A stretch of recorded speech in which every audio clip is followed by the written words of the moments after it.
আসসালামু আলাইকুম রহমতুল্লাহ। প্রিয় দর্শক, আমার এই ভিডিওতে আপনাদের স্বাগত। দর্শক, প্রথম আলো পত্রিকার রিপোর্ট অনুযায়ী নির্বাচনের আগে দৃশ্যমান সংস্কার ও বিচার দেখতে চায় খেলাফত মজলিস। আগামী বছর ফেব্রুয়ারিতে জাতীয় সংসদ নির্বাচনের ঘোষণাকে স্বাগত জানিয়েছে খেলাফত মজলিস।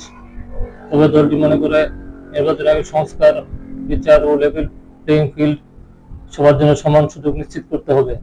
পাশাপাশি সম্প্রতি প্রকাশিত জুলাই ঘোষণাপত্রে বেশ কিছু বিষয় এড়িয়ে যাওয়া হয়েছে উল্লেখ করে সেগুলো অন্তর্ভুক্ত করার দাবি জানিয়েছে দলটি। গতকাল বুধবার সন্ধ্যায় খেলাফত মজলিসের কেন্দ্রীয় কার্যালয়ে দলের নির্বাহী পরিষদের সভা অনুষ্ঠিত হয়। সভায় দলটির পক্ষ থেকে এসব দাবি তোলা হয় বলে আজ বৃহস্পতিবার এক সংবাদ বিজ্ঞপ্তিতে জানানো হয়। সভায় খেলাফত মজলিসের নেতারা বলেন, নির্বাচনের আগে দৃশ্যমান সংস্কার সম্পন্ন করা জরুরি।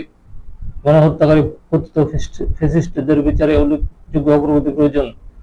পেশি শক্তি, কালো টাকার প্রভাব মুক্ত এবং একটি সুষ্ঠু নির্বাচনের জন্য লেভেল প্লেইং ফিল্ড প্রস্তুত করতে হবে। জন আকাঙ্ক্ষা পূরণের জন্য জুলাই সনদ ঘোষণা করতে হবে। আইন শৃঙ্খলা পরিস্থিতি উন্নয়নে অন্ধ্রপ্রদেশ সরকারকে কার্যকর পদক্ষেপ গ্রহণ করতে হবে। বৈঠকে বলা হয়, সম্প্রতি প্রকাশিত জুলাই ঘোষণাপত্রে বেশ কিছু বিষয় এড়িয়ে যাওয়া হয়েছে। এগুলি উল্লেখ করে বলা হয়, জুলাই ঘোষণাপত্রে 13তম দফায় 11 সরকার ও 2008 সালে শেখ হাসিনাকে ক্ষমতায় বসানোর পাতানো নির্বাচনকে বৈধতা দেওয়া হয়েছে। 17তম দফায় অভ্যুত্থানের শহীদদের সংখ্যা প্রায় 1000 উল্লেখ করা হয়েছে, যা জাতিসংঘের প্রতিবেদনে উল্লেখিত সংখ্যা থেকে অনেক কম।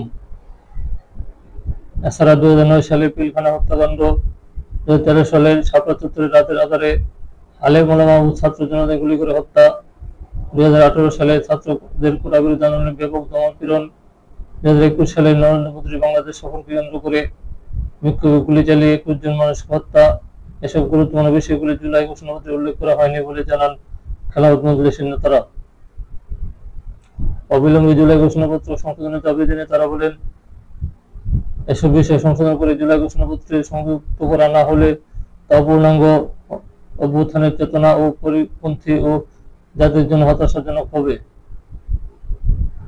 খেলাফত মজলিসের আমির মাওলানা আব্দুল বাসিত আজাদের সভাপতিত্বে ও মহাসচিব আহমদ আব্দুল কাদেরের পরিচালনায় সভায় আরো উপস্থিত ছিলেন দলের নায়েব আমির মাওলানা আহমদ তারেক কাসেমি, অধ্যাপক আব্দুল্লাহ ফরিদ, মাওলানা সাইদ ফেতউদ্দিন ইসহাক, যুগ্ম মহাসচিব জাহাঙ্গীর হোসেন, মোহাম্মদ মুনতাসির আলী প্রমুখ।